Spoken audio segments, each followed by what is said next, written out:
जय हिंद साथियों, आप सभी का स्वागत है इस आर्या क्लासेस के परिवार में। आज हम लोग फिजिक्स का सेकंड क्लास देखने वाले हैं। क्लास 12 का फर्स्ट क्लास में हमने ये बताया था कि पूरा सिलेबस के बारे में बता दिया था कि हम लोग को कैसे कैसे पढ़ना है। तो हमने सिलेबस में यही बताया था कि हम लोग फिजिक्स को 4 भागों में बांट कर पढ़ते हैं। पहला का नाम है इलेक्ट्रोस्टेट, दूसरा का नाम है इलेक्ट्रिक करंट जिसको विद्युत धारा बोला जाता है, और तीसरा का नाम है हम लोग को ऑप्टिक्स, और चौथा का नाम हम लोग को मॉडर्न फिजिक्स है। पहला का क्या नाम है इलेक्ट्रोस्टेट जिसको स्थित वैद्युतिकी बोला जाता है, दूसरा का इलेक्ट्रिक करंट नाम है, और उसमें हम लोग को लास्ट ऑप्टिक्स आ जाता है, लास्ट में हम लोग को मॉडर्न आ जाता है। हमने बारीकी बारीकी से क्या करेंगे, इसमें एक एक यूनिट को उठाकर खत्म करने का प्रयास करेंगे। यदि आप मेरे साथ नॉन स्टॉप और लगातार बने रहते हैं तो मेरा पूरा विश्वास है कि आपका फिजिक्स पे राज होगा।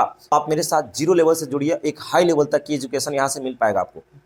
देखिए, जब मैं इलेक्ट्रोस्टेट आज स्टार्ट करूंगा और जब तक इलेक्ट्रोस्टेट चलेगा, जितना क्वेश्चन करवा देंगे उसके बाद किसी भी यूट्यूब चैनल या कहीं से जाकर पढ़िएगा। अगर इससे ज्यादा क्वेश्चन करवाया होगा तो आप मेरा यूट्यूब चैनल को डिसलाइक करके जा सकते हैं, पहली बात है। लेकिन मेरे साथ एकदम स्थिरता बना के आपको रहना होगा और एक एक क्वेश्चन पे आपको ध्यान देना होगा। एक एक क्वेश्चन को अच्छे से डील करेंगे और अच्छे से मेहनत करके उसको समझाने का पूरा प्रयास करेंगे। और मेरा हर एक प्रयास यही रहेगा कि मैं अच्छे से अच्छे कॉन्सेप्ट दे पाऊँ, जिससे कि आपको कम पढ़े हुए भी पूरा माइंड में सेट रहे। यदि मेरा क्लास नॉन स्टॉप कर लेते हैं और लगातार कर लेते हैं तो मेरा कोशिश यही रहता है कि 90% आपको पूरा बात यही याद हो जाए। 10% के लिए मैं छोड़ता हूं कि आप कॉपी पलटे, आप पूरा सेफ हो जाए माइंड में। तो अब हम क्लास स्टार्ट करते हैं और अभी बताएं कि 4 यूनिट में हम लोग पार्ट के पढ़ते हैं। तो पहला यूनिट का जो नाम है हम लोग को यहाँ पे है इलेक्ट्रोस्टेट। यहाँ पे समझिए यूनिट लिख देते हैं।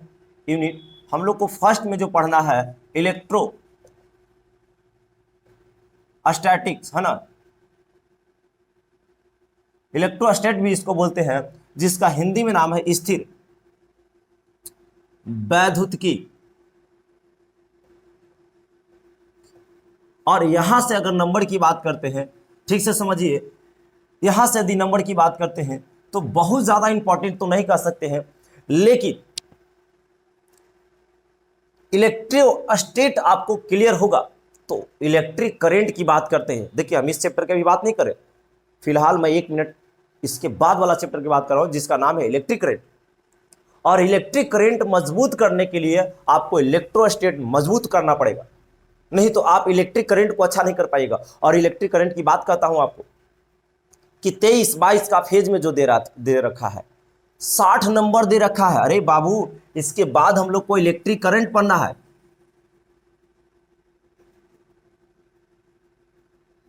इलेक्ट्रिक करंट से देखा जाए तो 60 नंबर तक का क्वेश्चन दिया है। दुगना का फेज रहता है, इसे 30 नंबर का ही देखा जाता है। तो 60 नंबर तक का तो खाली इलेक्ट्रिक करंट से आता है। और इलेक्ट्रिक करंट किस पे टिका हुआ है, तो इलेक्ट्रिक करंट इलेक्ट्रोस्टेट पे टिका हुआ है। अरे इलेक्ट्रोस्टेट पे टिका हुआ है हम लोग बोल सकते हैं। और इलेक्ट्रोस्टेट से ज्यादा नंबर तो नहीं कर सकते हैं, लेकिन इसको पढ़ लिया जाए अच्छा से तो इलेक्ट्रिक करंट आप 60 नंबर कवरेज कर पाएंगे। अरे 60 इधर से पढ़ लेते, एगो चैप्टर पढ़ के, 30 प्रैक्टिकल है, 90 नंबर तो ऐसा ही ठेकैले।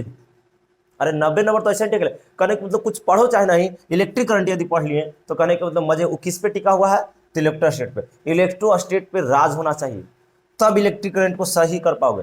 तो इलेक्ट्रोस्टेट और इलेक्ट्रिक करंट मिलाकर, दोनों मिलाकर हम बात करते हैं तो आपका 35 मार्क्स का क्वेश्चन आता है। तो लग रहा होगा कि सर ये अकेले 60, तब 35 दूना 70 होता है।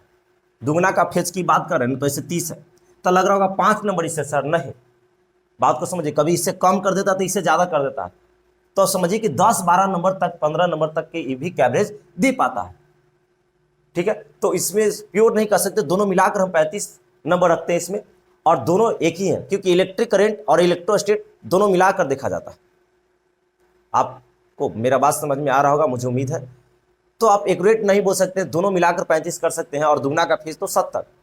तो आप किस्मत पे है कि आपका दुगना का फेज रहेगा कि वही वाला रहेगा। बात को समझिए, और आगे हम बढ़ते हैं और चीज़ों को समझाने का प्रयास करते चलेंगे। तो हम लोग यहाँ पे ध्यान रखेंगे कि इलेक्ट्रोस्टेट को क्या करेंगे, मजबूत करेंगे। तो इलेक्ट्रोस्टेट में हम लोग क्या करते हैं, आराम से क्या करते हैं, चीज़ों को बताते चलते हैं। और आप क्या करते चलिए, मेरे साथ लगातार बने रहिए, और मैं ऐसा पढ़ाऊंगा कि आपका नोट्स तैयार हो जाए। क्योंकि नोट्स के लिए मैं हम क्या करता हूँ, यहाँ पे पढ़ाते हैं। देखिए, तो हम लोग कर सकते हैं, तो इलेक्ट्रोस्टेट स्थित वैद्युतिकी, यानी देखिए कुछ भाड़ है, यह नहीं, स्थिर मतलब रुका हुआ। तो इलेक्ट्रोस्टेट में हम लोग रुका हुआ आवेश के बारे में पढ़ते हैं। और इलेक्ट्रिक करंट में हम लोग गतिशील आवेश के बारे में पढ़ते हैं, यानी इसमें चार्ज जो रहता है रुका हुआ रहता है, और इसके बाद वाला जो बात कर रहे हैं उसमें गतिशील रहता है। यही दोनों पे हम लोग चर्चा करेंगे। तो अभी हम लोग क्या करते हैं, इसका कुछ परिभाषा के तौर पर देख लेते हैं। तो हम लोग इसमें लिख सकते हैं, इसमें परिभाषा लिख देते हैं, है ना। क्या लिख सकते हैं, branch of physics, branch of physics. इसमें ध्यान ये रखिएगा कि हिंदी इंग्लिश दोनों में हम इसमें क्या कर देंगे, परिभाषा लिखा देंगे, branch of physics in which we study about, है ना, in which we study about charge in rest. कहने के मतलब कि ब्रांच ऑफ फिजिक्स जो स्थिर आवेश है, सॉरी स्थिर वैद्युतिकी है, वो फिजिक्स का एक पार्ट है ना। In which we study about, इसमें हम लोग स्टडी जो करते हैं चार्ज इन रेस्ट, यानी रुका हुआ आवेश के बारे में अध्ययन करते हैं। यानी कह सकते हैं कि भौतिक विज्ञान की वह शाखा,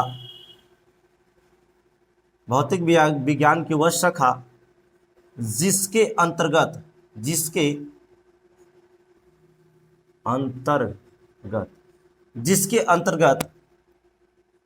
रुका हुआ आवेश का अध्ययन करते हैं। Branch of physics in which we study about charge in rest, हम लोग इसमें रुका हुआ आवेश के बारे में अध्ययन करते हैं। यह भौतिक विज्ञान की वह शाखा जिसके अंतर्गत हम लोग रुका हुआ, यानी कहने का मतलब कहाँ चल गया बाबू, रुका हुआ आवेश या स्थित आवेश, है ना, या रुका हुआ के जगह आप स्थिर भी कर सकते हैं, है ना, स्थिर है ना, आवेश का अध्ययन करते हैं। यही हम लोग का क्या है बाबू, परिभाषा एक छोटा सा, इसमें समझने की कोई ज़रूरत नहीं, आप खुद समझ, इसमें समझाने के में कोई ज़्यादा ज़रूरत नहीं है क्योंकि खुद समझ गए होंगे। अब यहाँ पे ध्यान दीजिए, ये आप जल्दी स्क्रीनशॉट करें तो हम आगे बढ़ने के प्रयास करेंगे। तो इसको हम क्या करते हैं, हाँ आप स्क्रीनशॉट कर लेंगे, तब तक हम इसको क्या करते हैं, साफ कर देते हैं। बात को समझिए, है ना।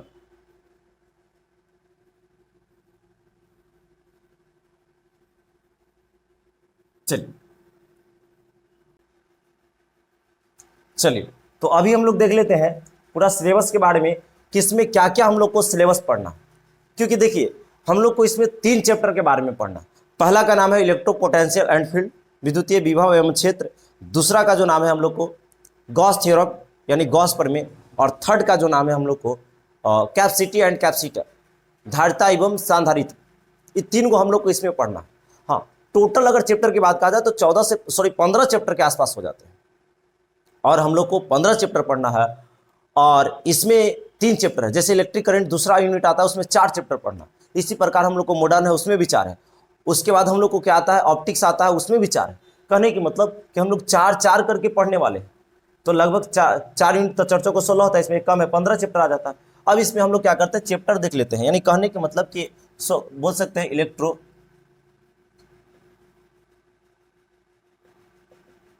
State of syllabus. ध्यान दीजिएगा, इसमें सिलेबस के बारे में देखते हैं। तो हम लोग का जो फर्स्ट है वो है electro potential.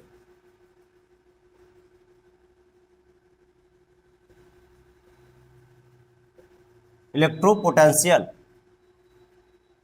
And field, electro potential and field, है ना, जिसको हम लोग हिंदी में बोल सकते हैं विद्युतीय क्या बोल सकते हैं, विद्युतीय विभव एवं क्षेत्र, विद्युतीय विभव एवं क्षेत्र। दूसरा में जो हम लोग को पढ़ना है वो पढ़ना है गॉस थ्योरम, जिसको हम लोग कहते हैं गॉस, है ना, क्या बोलते हैं, गॉस प्रमेय। और उसके बाद हम लोग को तीसरा नंबर में जो पढ़ना है वो पढ़ना है कैपेसिटी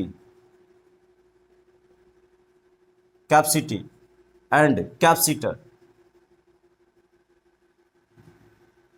जिसको हम लोग हिंदी में बोलते हैं धारिता एवं सांधारित्र, यही तीनों जो तस्वीर है हम लोग क्या करेंगे, इलेक्ट्रोस्टेट में पढ़ेंगे। तो मैं पहले ही बता रखा है कि यदि इलेक्ट्रोस्टेट में राज करना चाहते हैं तो आपको पूरा इस सिलेबस पे पूरा पे आपको कमांड होना चाहिए, तब इस पे राज होगा और इलेक्ट्रिक करंट पे भी राज आपको होगा। तो क्या दिक्कत है जी, हम लोग एक एक करके समटाने वाले हैं। पहला में हम लोग आज हेडिंग लगाएंगे इलेक्ट्रो पोटेंशियल एंड फील्ड, उसके बारे में हम लोग क्या करेंगे, जानेंगे और बहुत बेहतरीन से जानेंगे। यानी कहने का मतलब ज़्यादा नहीं, 20 से 25 लेक्चर तक में हम लोग क्या करेंगे, लगभग सभी को समाप्त कर देंगे। अगर कंटिन्यू रह गया तो रहना ही है, जाएंगे कहाँ आप लोग को छोड़ के। तो यहाँ पे आप ध्यान रखिए कि ये आपका सिलेबस है, आप इसको क्या करें, स्क्रीनशॉट करें और इसको जल्दी स्क्रीनशॉट करें, तभी हम लोग क्या करेंगे, पहला को स्टार्ट करेंगे। चलिए, आई होप आपसे स्क्रीनशॉट हो गया होगा। और आप लोग हेडिंग लगाइए फर्स्ट, यहाँ पे हम लोग को हेडिंग लगेगा इलेक्ट्रो पोटेंशियल एंड फील्ड, है ना। चलिए, हम लोग सिलेबस भी देख लिए, अच्छे से देख लिए। तो हम सभी को साफ सुथरा कर देते हैं, ज़्यादा बेहतरीन होगा बाबू, है ना। चलिए, और हम लोग क्या करते हैं, स्टार्ट करते हैं चीज़ों को। तो यहाँ पे आप लोग को चैप्टर जो फर्स्ट है, चैप्टर फर्स्ट, जिसका नाम है इलेक्ट्रो पोटेंशियल,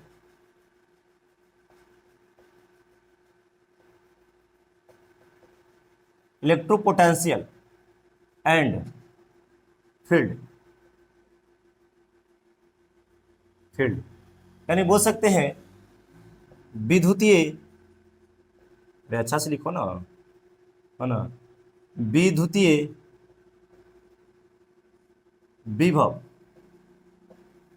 एवं क्षेत्र, विद्युतीय विभव एवं क्षेत्र पढ़ने के बाद जब मैं इलेक्ट्रो पोटेंशियल एंड फील्ड पढ़ा दूंगा, सारा ऑब्जेक्टिव करवा देंगे, उसके बाद जहां आपको जाना है जाके पढ़ लीजिएगा। यदि एक्स्ट्रा बात रहा तो आप ज़रूर हमें कमेंट में कीजिएगा, सर ये वाला बात आप छोड़ दिए थे, हमें नहीं पढ़ाए। उस समय लगेगा हमें भी कुछ कमी है, हमें भी सुधार करना चाहिए, लेकिन मुझे उम्मीद है कि मैं गलतियां नहीं करूं और आपको गलतियां के साथ साथ मैं इतना अच्छे लेवल तक का आपको कवरेज दे पाऊं कि वाकई में आपको लगना चाहिए कि दूसरा टीचर जो है कुछ छोड़ दिया, लेकिन ये टीचर नहीं छोड़े। जब मैं इलेक्ट्रो पोटेंशियल एंड फील्ड पढ़ा दूंगा, उसके बाद किसी और टीचर से आप तुलना कीजिएगा तो उसका मोटाई होगा या पेज की संख्या होगा, कम मेरा नहीं होगा, क्योंकि मैं एकदम आराम से पढ़ाने का प्रयास कर रहा हूँ। आप मेरे साथ लगातार बने रहिए खाली, ठीक है। तो विद्युतीय विभव एवं क्षेत्र बढ़िया से समझिए। इसमें जीरो लेवल की बात यदि कहा जाए, एकदम जीरो लेवल की बात कहा जाए, तो मैं स्टार्ट करता हूं आवेश से, क्योंकि इसमें आवेश के बारे में ही पढ़ना है, रुका हुआ आवेश के बारे में। तो हम लोग सबसे बड़ी बात ये करते हैं कि सबसे फर्स्ट में आप लोग जो क्वेश्चन आते हैं, यहां से मैं शुरुआत कर रहा हूं। आवेश, आवेश जिसको हम लोग चार्ज बोलते हैं, आवेश जिसको हम लोग क्या बोलते हैं बाबू, चार्ज बोलते हैं। और चार्ज को हम लोग इतने अच्छा से पढ़ेंगे और इतने अच्छा से पढ़ेंगे कि चार्ज से क्वेश्चन आपका नहीं छूटेगा।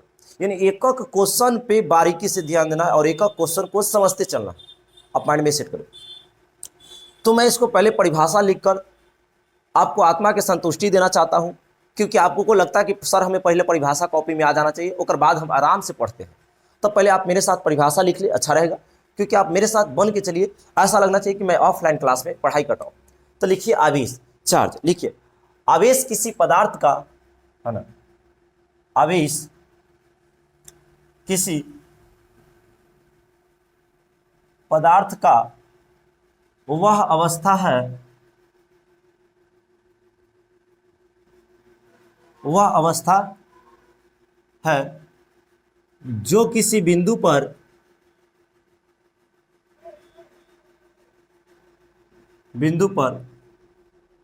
विद्युतीय क्षेत्र,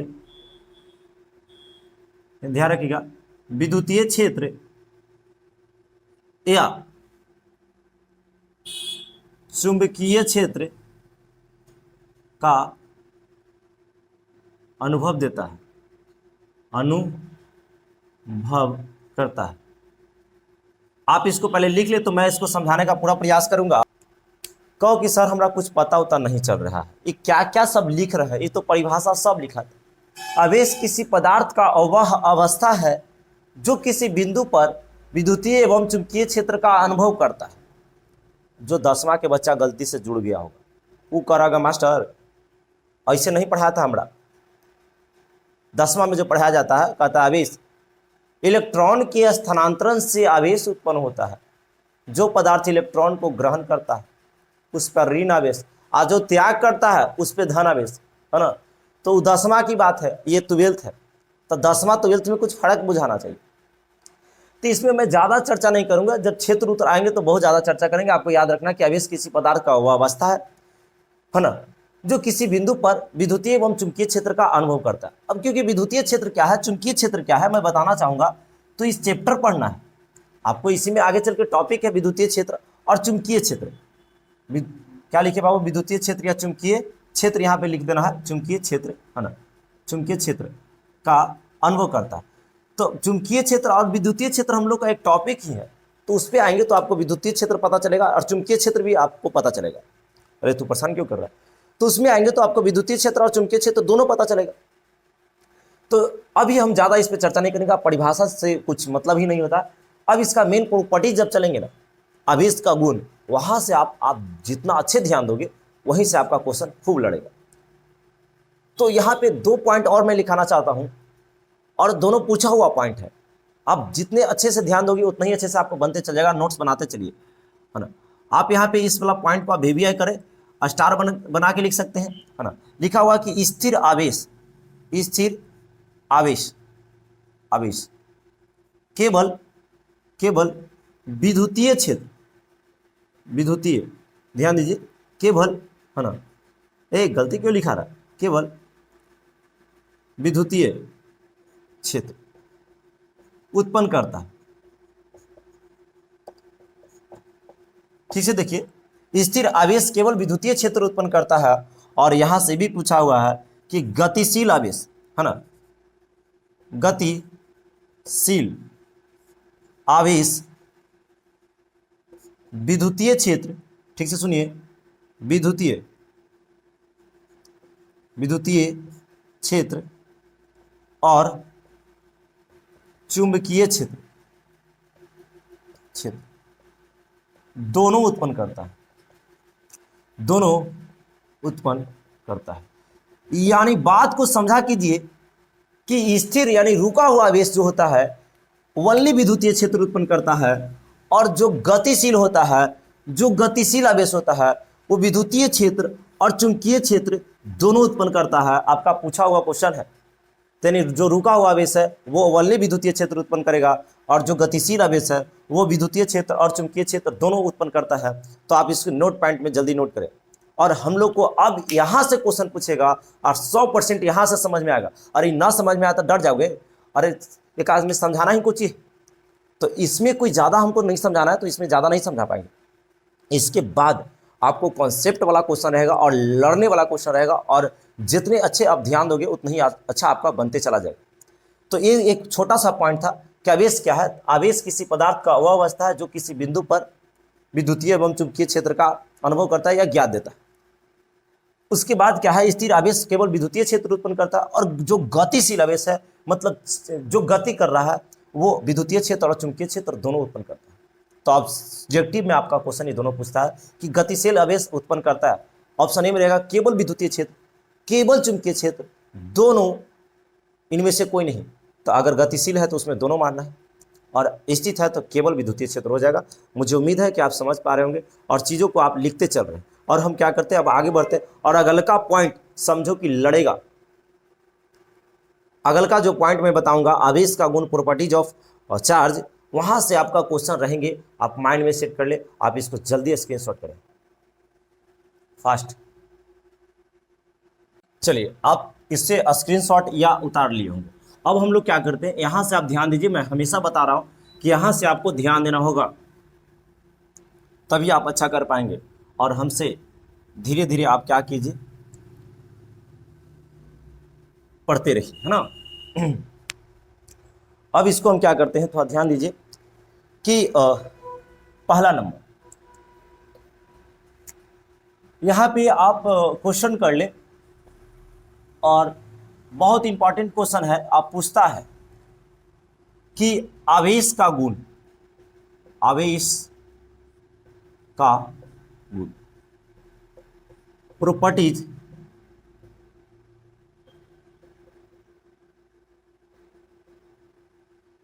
of charge, properties of charge. कहने के मतलब कि आवेश का गुण अगर डायरेक्ट नहीं लड़ा तो ऑब्जेक्टिव यहां से मैं बता दूं कि आप लिख लो या साइन कर दिया कर, यहां से ऑब्जेक्टिव रहते हैं हर साल। यदि आपको प्रॉपर्टीज पूरा माइंड में सेट होते जा रहा है, यानी आप यहां से 2 नंबर का कवरेज कर रहे हैं। अगर दिया डायरेक्ट तो 2 नंबर, यदि यहां से नहीं दिया, अगर डायरेक्ट क्वेश्चन नहीं दिया तो यहां से ऑब्जेक्टिव 2 नंबर कोई नहीं रोकेगा। यानी आज हम लोग 2 नंबर का काम करने जा रहे हैं। अगर ये क्वेश्चन दे दिया तो 2 नंबर तो देगा, ऑब्जेक्टिव भी 1-2 नंबर देगा। यदि क्वेश्चन दिया तो बहुत अच्छा वाला बात है कि 4 नंबर का हम लोग काम करने जा रहे हैं। अरे 4 नंबर मतलब 1 नंबर और बढ़ जाए तो 1% का काम करने जा रहे हैं। और इधर उधर आप चक्कर में लगे हुए, ज्यादा चक्कर पकड़ में न रही, यही ध्यान दीजिए। हम इधर तो ध्यान किधर है ना, ध्यान दो। तो पहला इसमें अगर आप बात करते हैं तो जितने अच्छे से ध्यान दें, आगे तो रेडीमेड रिचार्ज होता है कि आवेश का निम्नलिखित गुण है। पहला गुण पे आप ध्यान दें। पहला गुण क्या कहता है, यहां पे समझिए कि समान आवेश में प्रतिकर्षण, ठीक से समझिए, और असमान आवेश में आकर्षण होता है। असमान आवेश में आकर्षण होता है। आप क्या करें, इस बात को लिखें और उसके बाद कलम और कॉपी को तनी अच्छा से साइड कर दीजिए, ऐसा दूर रख दीजिए कि दिखाई ना दे। अगर दिखाई देगा तो आपको मन करेगा हर एक बतवा को टप टप लिखे, और उस चक्कर में अपना एनर्जी उधर बर्बाद कर दीजिएगा तो समझ में नहीं आएगा। तो इसीलिए आप दूर दराज में एकदम रख दे कि कॉपी दिखाई ना दे, और बढ़िया से आप यहाँ दिमाग लगाएं और समझें, ठीक है। समान आवेश में प्रतिकर्षण तथा असमान आवेश में आकर्षण होता है। सबसे पहले कि आवेश 2 प्रकार का होता है, एक धन आवेश, एक ऋण आवेश। धन मतलब पॉजिटिव चार्ज, ऋण मतलब नेगेटिव चार्ज। यहां पे समझिए, समान आवेश में प्रतिकर्षण और असमान आवेश में आकर्षण होता है। 2 पॉइंट सबसे अलग आपको मिला है, एक मिला है प्रतिकर्षण और एक मिला है आकर्षण। तो प्रतिकर्षण के मतलब होता है रिपल्सन, इंग्लिश में बोला जाता है, और आकर्षण के मतलब अट्रैक्शन होता है, यानी खिंचाव बोल सकते हैं, और प्रतिकर्षण के मतलब धक्का देना बोल सकते हैं। तो मैं ठेठ की बात जो होता है मैं आपको बताते चलूंगा तो आप समझते चलेंगे। अभी पहला प्रॉपर्टी चल रहा है, इसमें 3-4 गो गुण होता है। पहला गुण को पहले समझिए और उस पर कितना कैसे कैसे क्वेश्चन आ सकता है, मैं उसे समझाने का पूरा प्रयास करूंगा। तो पहला नंबर पे देखिए, तो इसको पहला की बात नहीं, प्रतिकर्षण के मतलब समझना कि धक्का देना, और आकर्षण के मतलब समझ जाना कि खींचना, यानी खिंचाव बोल सकते हैं। देखिए, तो समान आवेश के मतलब ये हुआ, ठीक से समझिएगा। अब मैं समान आवेश के बारे में बता रहा हूं। समान आवेश के मतलब ये हुआ कि यदि एक प्लस है तो दूसरो प्लस, तो दोनों आवेश समान है। अरे चट्टा इधर देख, दोनों आवेश क्या है, समान है। अगर एक माइनस है तो दूसरो माइनस है, तो इसको हम लोग समान आवेश बोलते हैं। यानी प्लस तो प्लस, माइनस तो माइनस। प्लस के मतलब समझ जाए लड़का, और यहां पे समझो, प्लस के मतलब लड़का और माइनस के मतलब लड़की, तो नहीं कहीं गलती नहीं करेगा। यानी अगर लड़का और लड़का या लड़की है तो धक्का देगा। कहने के मतलब कि यदि लड़का और लड़की है, सॉरी लड़का है तो एकदम फटाफटी कर देगा, धक्का दे देगा, या लड़की है तो छोटा छोटी हो जाएगा और धक्का दे देगा। लेकिन असमान के मतलब ये होता है, यहां पे समझने का प्रयास करें कि एक प्लस है, लड़का है, तो दूसरा आपका लड़की होना चाहिए। तो असमान आवेश है मतलब अलग अलग है, एक लड़का तो एक लड़की, एक लड़की तो एक लड़का, और इस कंडीशन में आकर्षण होता है मतलब एक दूसरे में खिंचाव होता है, अट्रैक्शन होता है। कभी देखा है कि रोड पे लड़का लड़की को मार रहा है या लड़की लड़का को मार रहा है? बहुत कम मिलेगा, है ना। तो यहाँ पे समझिए कि वो कम मिलता है, तो वही तो कर रहा है कि लड़का यदि लड़की है या लड़की लड़का है तो उस समय आपको खिंचाव होगा, अट्रैक्शन होगा। बात को समझिए। तो क्या करें, समान आवेश में समान, है ना, समान आवेश में प्रतिकर्षण यानी धक्का देता है, और असमान आवेश में आकर्षण यानी अट्रैक्शन मतलब खिंचाव होता है। नहीं कहता है हम एक दूसरे के प्रति अट्रैक्ट हो रहे हैं यानी खींच रहा, एक दूसरे के प्रति क्या हो रहा है, खिंचाव हो रहा है। तो बात को समझते चलिए यहाँ पे कि समान आवेश में प्रतिकर्षण होता है यानी धक्का देता है, और असमान आवेश में आकर्षण होता है यानी खिंचाव होता है। समान आवेश के मतलब एक प्लस तो दूसरो प्लस होना चाहिए, एक माइनस तो दूसरो माइनस होना चाहिए, समान आवेश है। और असमान आवेश के मतलब एक प्लस तो दूसरा माइनस, एक माइनस तो दूसरा प्लस। जैसे अगर इतना बात आपको ध्यान है तो यहाँ से ऑब्जेक्टिव कैसे आते हैं उस पर हम चर्चा करने वाले हैं। यहाँ से ऑब्जेक्टिव कैसे आते हैं उस पर चर्चा करने वाले हैं।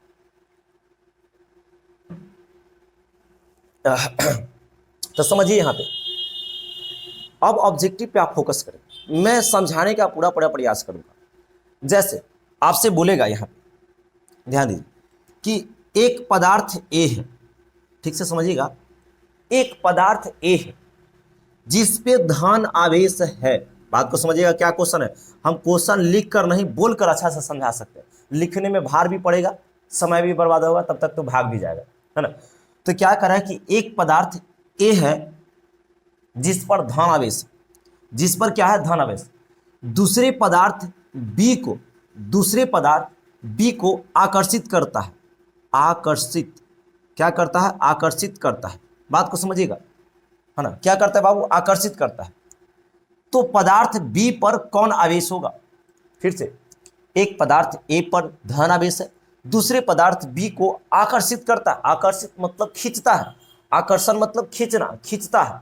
तो बी पर कौन आवेश होगा, तब बताइए कि एकरा पे प्लस है तो खिंचाएगा कब, यानी एक पर लड़का है तो दूसरा पर लड़की रहेगा, तभी तो खिंचाव होगा ना।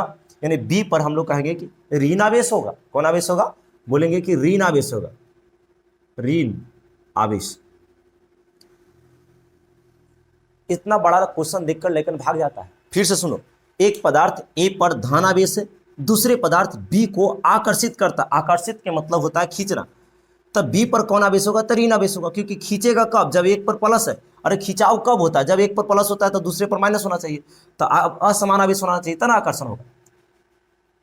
तब बात को समझिए। तो यहाँ पे आपका क्या हो गया, एक कंसेप्ट मिल गया। दूसरा बात ये बोलेगा कि एक पदार्थ, आपसे पूछना चाहते हैं, सबसे पहले नस आपको कंप्लीट होना चाहिए कि अगर समान है, समान आवेश है, तो उस समय प्रतिकर्षण होगा, प्रतिकर्षण, प्रतिकर्षण होगा। समान आवेश के मतलब प्लस तो प्लस, माइनस तो माइनस, है ना। और ध्यान दीजिएगा, प्लस तो प्लस, माइनस तो माइनस, माइनस तो माइनस। और एक होता है असमान, असमान आवेश में आकर्षण होता है। आकर्षण मतलब खिंचाव, और इसमें एक प्लस तो दूसरा माइनस, पहला प्लस माइनस तो दूसरा प्लस, इस तरीका से रहता है। तो यहाँ पे देखिए, अब क्वेश्चन फिर है, क्वेश्चन नंबर 1 था, क्वेश्चन नंबर मेरा 2 आ गया, और कहता है एक पदार्थ ए पर ऋण आवेश है। ठीक से समझना, एक पदार्थ ए पर धन आवेश है, धन आवेश नहीं देते हैं, और दूसरे पदार्थ बी को आकर्षित नहीं करता है, प्रतिकर्षित करता है। प्रतिकर्षित क्या करता है, प्रतिकर्षित करता है। मतलब प्रतिकर्षित के मतलब ये होता है धक्का देता है। तो धक्का कब देगा, जब पहला पर प्लस है और दूसरा पर क्या रहना चाहिए। तो वही क्वेश्चन सुनो, एक पदार्थ ए पर है, ए है जिस पर धन आवेश है, दूसरे पदार्थ बी को प्रतिकर्षित करता है, तो बी पर कौन आवेश होगा। तब बी पर आप लोग कमेंट कीजिए कौन आवेश होगा, जल्दी कीजिए। तो बी पर जो होगा आपको प्लस ही होगा, इसीलिए प्लस प्लस रहेगा तब प्रतिकर्षित होगा, तभी धक्का दे सकता, लड़का लड़का से धक्का दे सकता है। इसी प्रकार हमें उम्मीद है कि आप समझ पा रहे होंगे। जैसे एक क्वेश्चन और आप मन करे तो लिखते चलिएगा, है ना, या हम इसको क्या करेंगे, देखिए एक पदार्थ ए है जिस पे ऋण आवेश है दूसरे पदार्थ बी को आकर्षित करता है, आकर्षित, तब बी पर कौन आवेश होगा? तो माइनस है, आकर्षित कब करे? लड़की लड़का को ना खींचेगा रे आकर्षित, मतलब तो ये प्लस ना हो जाएगा। अगर मान लेते हैं कि यही कहता एक पदार्थ ए पर धन आवेश, सॉरी ऋण आवेश दूसरे पदार्थ बी को, दूसरे पदार्थ बी को क्या करता है? और प्रतिकर्षित करता है। क्या करता है बाबू? प्रतिकर्षित, प्रतिकर्षित करता है, प्रतिकर्षित करता है। तो बी पर कौन होगा? तो इस पे माइनस होगा कि प्रतिकर्षित कब करेगा? जब एक माइनस तो दूसरा माइनस, एक धक्का देने वाला होना चाहिए, तब माइनस माइनस छोटा लड़ जाएगी और यहाँ पे क्या हो जाएगा? बी पर भी ऋण आवेश होगा। तो मुझे उम्मीद है कि इस प्रकार के कॉन्सेप्ट आप समझ पा रहे होंगे। इसको क्वेश्चन के रूप में मैं करवा दूंगा, आप टेंशन मत लीजिए, अभी लिखने का प्रयास ना कीजिए। हम बोर्ड पे लिख के चलेंगे, ऐसा नहीं कि मैं हड़बड़ा के पढ़ा दूंगा। इसको लिखना भी है हमें और आपको हम ऑप्शन भी देने वाले हैं। तो आप अभी क्या है कि 2 से 3 मिनट कॉन्सेप्ट लीजिए, पहले इसका पूरा प्रॉपर्टीज पढ़ा देंगे, 3 4 5, तब इस हम ऑब्जेक्टिव जितना भी बात बोल रहे हैं वो ऑब्जेक्टिव करवा देंगे और आप एक अच्छे नोट्स की तैयारी करें और आने वाला समय में एक अच्छे भविष्य, देश का भविष्य बने। तो मैं पहला आपको समझ में आ गया, इसी पर अभी पहला ही प्रॉपर्टीज पे हम इतना बात कर रहे हैं, दूसरा भी आएगा, तीसरा भी आएगा, आप ठीक से समझते रहिए। तो मैं दूसरा की बात करता, अभी इस पे और क्वेश्चन आते हैं, कैसे आते हैं तो समझिए। कहाँ गया साफ करने वाला? इस पे और भी क्वेश्चन है मेरे दोस्त, आप समझने का प्रयास तो करें। सारा बात को मैं लिखवाऊंगा, अभी समझिए, मैं अभी समझदारी लेवल का क्वेश्चन करवा रहा हूँ।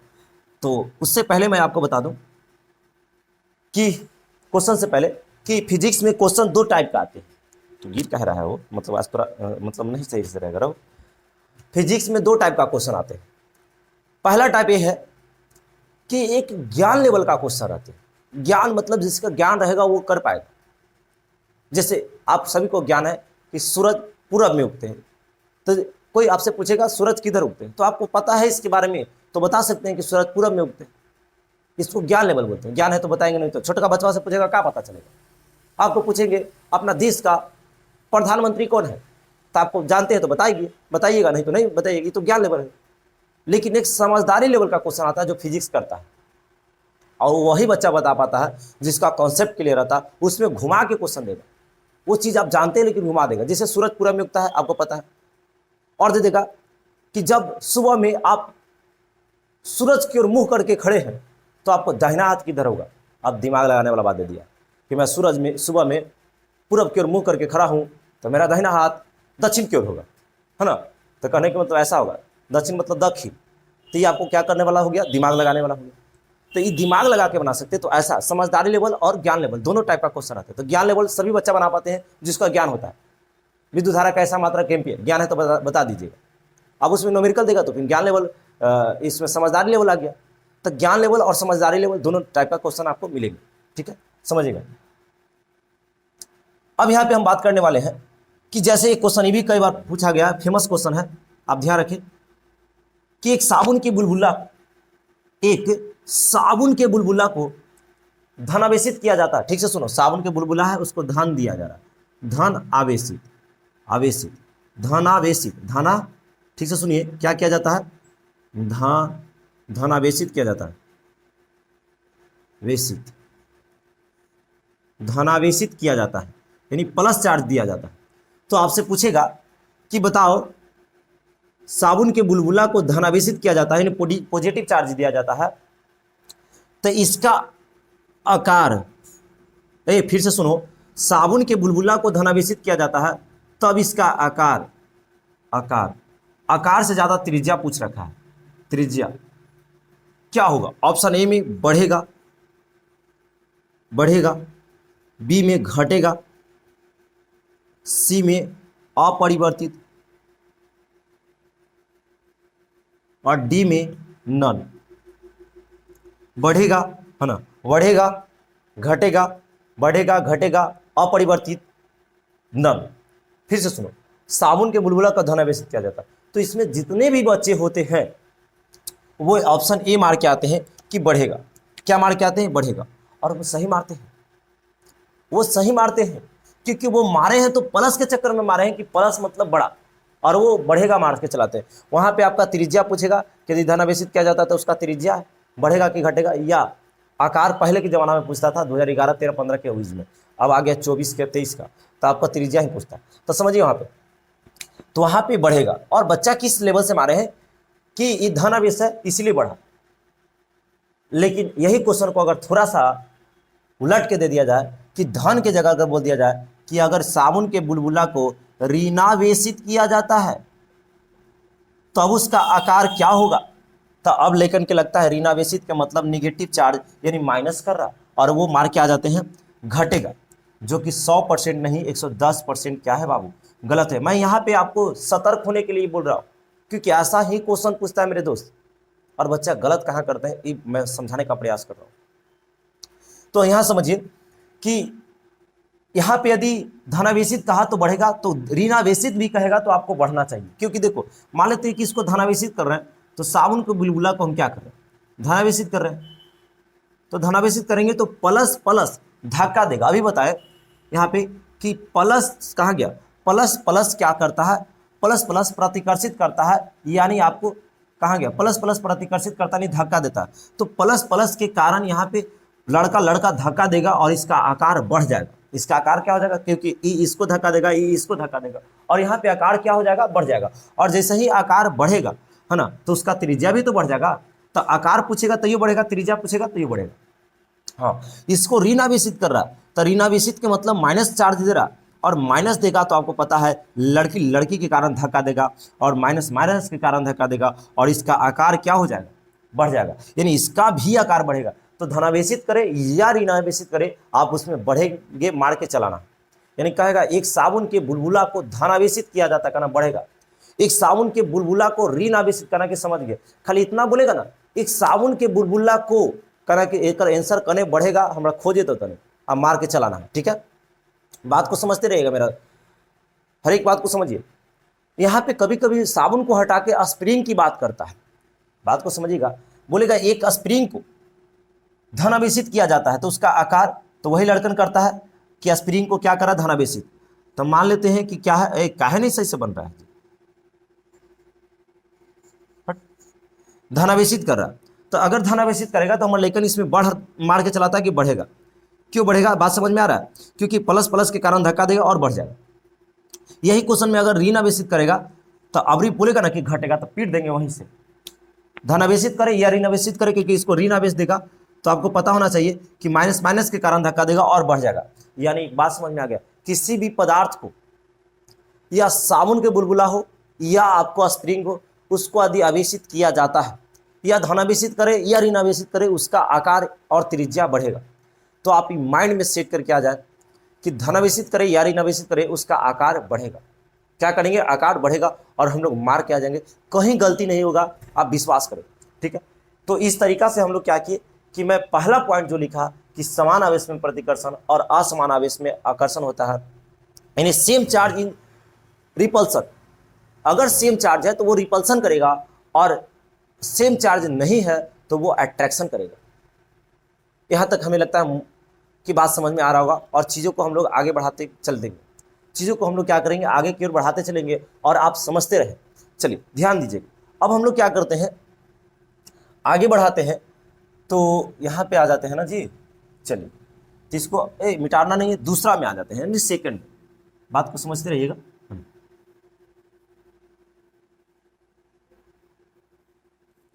ये सारा ऑब्जेक्टिव मैं करवाऊंगा, आप विश्वास रखें।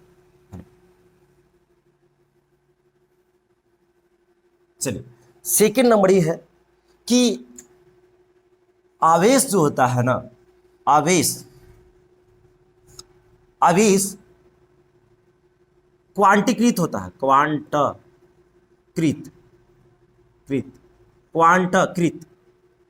होता है, क्वांटीकृत होता है। और बात को समझिए, क्वांटीकृत यहाँ नया वर्ड आया है और इसको समझना तो पड़ेगा मेरे दोस्त।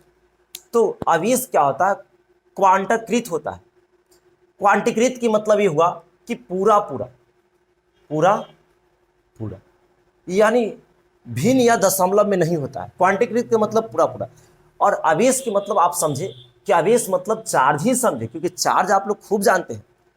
फोन चार्ज करने जा रहे हैं, कभी कहा है कि हमारे फोन में आवेश कम गया तो नहीं आवेश करनी, फोन को आवेश में लाने जा रहे हैं, नहीं बोलते हैं।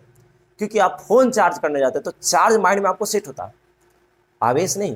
कोई कहेगा क्या ज़्यादातर नहीं, हम आवेश फोन को आवेशित करने नहीं कहता, क्योंकि आप शुरू से पढ़ते आ रहे हैं चार्ज। तो आप समझिए कि चार्ज जो है वो यहाँ चार्ज ही समझो, चार्ज क्वांटीकृत होता है, यानी चार्ज जो होता है वो पूरा पूरा होता है, भिन्न या दशमलव में नहीं होता। यानी इलेक्ट्रॉन जो होता है पूरा पूरा चलता है, एक इलेक्ट्रॉन जाएगा, उसके बाद दूसरा इलेक्ट्रॉन जाएगा, तीसरा इलेक्ट्रॉन जाएगा। ऐसा नहीं कि 1.1 इलेक्ट्रॉन जाएगा, ऐसा नहीं। मतलब समझा बात को। अगर फोन भी आपका चार्ज होता है तो 1% चार्ज होगा, उसके बाद 2% चार्ज होगा, उसके बाद 3% चार्ज होगा। कभी ऐसा देखा है कि मेरा फ़ोन अभी 20% चार्ज है तो अभी कुछ देर के बाद 20.1% चार्ज हुआ? नहीं। कोई कहता है कि हमारे सारे अभी कोई आपसे पूछेगा कितना परसेंट चार्ज है फ़ोन, तो आप कहते हैं कि 23.5% चार्ज है? नहीं, क्योंकि उसका मान क्वांटीकृत होता है, Q बराबर एनी। यानी हम यहाँ पे आवेश पे समझाने का प्रयास किए, आवेश कहने के मतलब कि चार्ज पे समझाने का इसका प्रयास किए।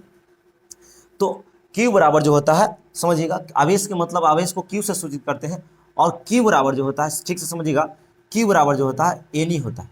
क्या होता है? एनी। आवेश Q बराबर एनी, नंबर ऑफ इलेक्ट्रॉन, कितना नंबर जा रहा है, नंबर में जाएगा, नंबर 1 2 3 4 ऐसे जाएगा। अब उसमें हम आवेश के बारे में नहीं बताया, कि थोड़ा सा छूट गया था कि आवेश को Q द्वारा सूचित करते हैं, इसका ऐसा मात्रक कूलम्ब होता है ना। तो आवेश अभी चल ही रहे हैं तो उसमें हम बताते चलेंगे, है ना। तो यहाँ पे आपको ध्यान रखना होगा कि आवेश क्या होते हैं, क्वांटीकृत होते हैं। और बहुत बढ़िया एक क्वेश्चन है मेरे दोस्त, 12th का सबसे फेमस क्वेश्चन है कि आवेश क्वांटीकृत होता है क्यों, और हम लोग मजे में इसको देखेंगे कि क्यों होता है। अभी नहीं, अगर अभी के चक्कर में है तो न मिले वाला बात है, तोरा सब वही मिल जाएगा तो नहीं बाद में हमारा वैल्यू देगा रे, कहेगा चल सब हो लो मास्टर जहाँ जा, वेट करवाएंगे, इंतजार करवाएंगे। आप इंतजार कीजिए उस क्वेश्चन को कि आवेश क्वांटीकृत होता है क्यों, और उस समय लिख कर आइएगा, ठीक है ना। तो आगे हम लोग चलते हैं, ध्यान देते रहिएगा। आवेश क्वांटीकृत होता है, तीसरा उतना ही इंपॉर्टेंट है जितना कि इसमें है। आवेश वेग पर निर्भर नहीं करता। कई बार पूछा गया क्वेश्चन है कि निम्नलिखित में आवेश निर्भर नहीं करता, तो वेग पे, है ना, आवेश वेग पर निर्भर नहीं करता है, निर्भर नहीं करता है। कहने के मतलब वेग के मतलब होता है कोई कितना के वेग से चल रहा है। जैसे हम अभी स्पीड में चल रहे हैं तो कितना के वेग से चल रहे हैं, अभी हम कितना के वेग से चल रहे हैं। कहने के मतलब हुआ कि आवेश जो है वो वेग पर निर्भर नहीं करता है, वेग मतलब दौड़ने पर निर्भर नहीं करता है। यानी चार्ज जो है, आपका फोन जो चार्ज है वो दौड़ने पर निर्भर नहीं करता है कि आप कितना क्या स्पीड से दौड़ रहे हैं। मान लेते हैं कि मेरा फोन अभी 30% चार्ज है, मेरा फोन कितना 30% चार्ज है, और हम लेके उसको दौड़ जाएंगे। अब जब दौड़ जाएंगे तो ऐसा थोड़ी ना कि मेरा 40% चार्ज हो जाएगा। अगर ऐसा होता तो हमारे जितना भी लेकिन पढ़े वाला है वो सब दौड़ के पढ़ने आता। पहले आता था 4 बार कोचिंग के राउंड मारता, कहता कि तनी 3-4 बार मार देवे तो फिर आर्मी की तैयारी कर ढकेले पड़ता घर से, फोन चार्ज करने के चक्कर में आर्मी का दौड़ निकाल लेता। यानी वेग पर निर्भर नहीं करता है, आप कितना दौड़ जाइए, आपका ऐसा नहीं कि फ़ोन मतलब चार्ज में आ जाएगा एकदम, आज दौड़ गए हैं बहुत ज़्यादा, 20% से 30% होगा, 30 से 40%। ऐसा रहता ना तो हम लाइन करता तो लेकिन के प्रॉब्लम था, लेके खाली दौड़ते रहता समा में, अगर तो चल 100% हो गए, अब सूते चल, है ना। तब बात को समझिए, यहाँ पे आवेश जो है आपका वेग पर कोई निर्भर नहीं करता है, जबकि द्रव्यमान वेग पर निर्भर करता है। मैं उसको भी बताऊंगा आगे चलकर। तो आपका यहाँ तक की बात क्लियर हो गया, आवेश वेग पर निर्भर नहीं करता। और एक अच्छा और भी है, अरे प्रॉपर्टी जान ही रहे तो अच्छा से न जानेंगे। एक और है कि द्रव्यमान रहित वस्तु पर, द्रव्यमान रहित वस्तु पर आवेश उत्पन्न नहीं किया जा सकता है, आवेश उत्पन्न नहीं किया जा सकता है।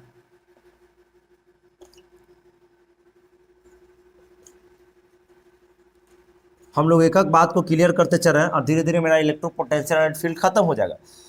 द्रव्यमान रहित वस्तु पर आवेश उत्पन्न नहीं किया जा सकता है। कहने के मतलब यह है कि द्रव्यमान रहित, अब यहाँ पे सबसे बड़ी बात आ गया, एक एक पॉइंट को मैं समझाने का प्रयास कर रहा हूँ। द्रव्यमान रहित, यहाँ पे द्रव्यमान ठीक ठाक लग रहा था, तौलने वाला चीज, वजन वाला चीज, द्रव्यमान नहीं कहता है तनी 2 kg चीनी दीजिए ना, तनी 2 kg जाके एकदम पूरा खीर कोची कोची बनाएगा तो नहीं कौन ठीक, है ना। तो रहित के मतलब यहाँ मेन हो गया, लेकिन के मतलब रहित मतलब है, रहित के मतलब नहीं है। अगर कोई कह रहा है कि हमारे गिलास में एक गिलास पानी रहित है, मतलब गिलास में पानी नहीं है। अगर आपको कोई कहा है कि एक गिलास पानी रहित लाओ, एक मतलब ओकरा में पानी लेकर नहीं जाना, मतलब पानी लेकर पहुंच जाएगा। रहित के मतलब पानी नहीं होता है, यानी उसमें पानी नहीं है। एक गिलास पानी रहित लाओ यानी पानी उसमें नहीं लाओ, तो सर तो लाएंगे तो ओकरा कुछ कहेंगे, तो लाएंगे तो ओकरा सहित कहेंगे। पानी सहित, रहित मतलब नहीं है, सहित मतलब है। अगर कोई कहा एक गिलास पानी रहित नहीं, एक गिलास पानी सहित लाओ, यानी पानी के साथ लेके जाना है गिलास। लेकिन यदि कोई बोला कि एक गिलास पानी रहित लाओ, तो रहित के मतलब नहीं, रहित के मतलब नहीं, यानी सहित बोला तो है, रहित बोला तो नहीं है। तो यहाँ पे रहित की बात कर रहा है, तो द्रव्यमान रहित वस्तु पर आवेश उत्पन्न नहीं किया जा सकता। कहने के मतलब वैसा वस्तु जिसका कोई द्रव्यमान नहीं है, कोई वजन ही नहीं है, तौल रहता वजने नहीं है। लग रहा है ऐसा कौची रहता है सर, सब चीज में तो वजने रहता है, कौची ऐसा नहीं कि जगह में वजन नहीं रहता। तो वैसा वस्तु जिसका कोई द्रव्यमान नहीं हो, कोई मास नहीं हो, उस पर हम लोग चार्ज नहीं भेज सकते हैं, यानी द्रव्यमान रहित वस्तु पर चार्ज उत्पन्न नहीं किया जा सकता। आप माइंड में सेट करें। जैसे प्रकाश जो है, प्रकाश को बारे में बताएं तो फोटोन नामक कण से मिलकर बना है। प्रकाश जो है फोटोन नामक कण से मिलकर बना है। फोटोन उसको बोलते हैं, फोटोन में कोई द्रव्यमान नहीं होता है। प्रकाश का जो कण है, प्रकाश जो है वो फोटोन नामक कण से मिलकर बना है, और फोटोन पर कोई द्रव्यमान नहीं है, क्योंकि कितना हो भी कड़ा धूप रहता है और आप धूप में निकलते हैं तो आप उसमें दिखते हैं। अच्छा, कभी ऐसा देखे हैं कि धूप में निकल रहे तो बहुत कस के चोट लग रहा है, कि धूप आज बहुत ज़्यादा चोट लग रहा है? चोट नहीं लगता, क्योंकि फोटोन में कोई द्रव्यमान ही नहीं है, इसीलिए चोट नहीं लगता। अगर चोट लगता तो हमारे लड़का सब धूप में घर में सूता रहता, एगो मोबाइल लेता, कहता चल हो गलो अभी जे हमारा ठीक है। तो कहने के मतलब कि फोटोन नामक कण से, समझिएगा, फोटोन नामक कण से मिलकर प्रकाश बनता है, और फोटोन में द्रव्यमान रहित होता है, फोटोन द्रव्यमान नहीं रहता है, इसीलिए हम लोग प्रकाश में जब निकलते हैं तो चोट नहीं लगता। बात समझ पा रहे हैं, मुझे उम्मीद है। तो यहाँ पे द्रव्यमान रहित वस्तु पर आवेश उत्पन्न नहीं किया जा सकता। आप माइंड में सेट कर,